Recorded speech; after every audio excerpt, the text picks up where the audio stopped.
컴컴한 새벽 승용차 한 대가 1차로로 차선을 바꾸고 뒤따르던 승용차도 1차로에 진입하더니 앞차를 추돌합니다.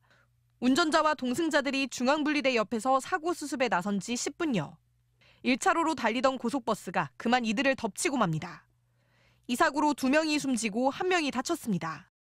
5톤 화물차가 가드레일을 들이받은 뒤 옆으로 쓰러지자 1톤 화물차 운전자가 차를 세우고 현장을 살핍니다. 그 사이 차량 수십 대가 아슬아슬 곁을 스쳐 지나가고 결국 16톤 화물차가 사고 차량을 들이받아 5톤 화물차와 1톤 화물차 운전자가 모두 사망했습니다. 모두 고속도로에서 벌어진 2차 사고 사례입니다. 이 같은 2차 사고는 지난 한 해에만 50건이 발생해 25명이 숨졌는데 고속도로에서 일어나는 일반 사고에 비해 치사율이 약 6.7배 높습니다. 특히 야간의 경우 시야는 좁은데 속도는 더 내기 일쑤여서 안전용품을 사용한다 해도 뒤따르는 차량들이 사고 사실을 인지하기가 쉽지 않습니다. 실제로 한밤중 전방 1km 지점에서 사고가 났음을 가정하고 시속 100km로 달려본 결과 비상등과 불꽃 신호기는 각각 700m, 440m 전방에서부터 보이기 시작했지만 LED와 삼각대는 사고 차량 바로 앞에서야 비로소 눈에 띄었습니다.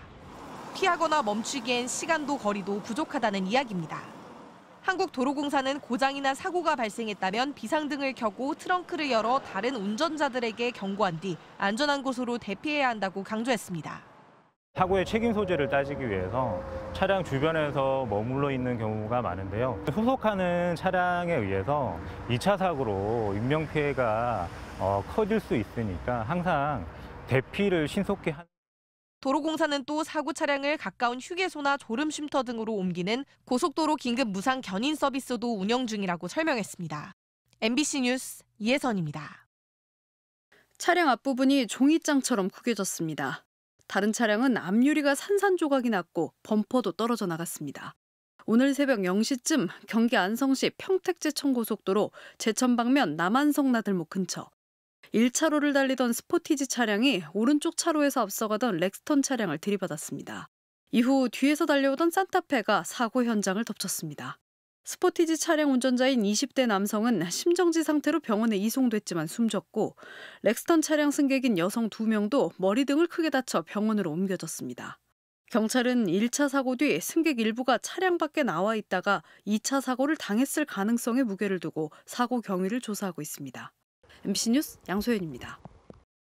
오늘 오전 11시쯤 경부고속도로 상행선 금강나들목 인근 4.5톤 화물차 한 대가 앞서가던 트레일러를 들이받는 사고가 났습니다.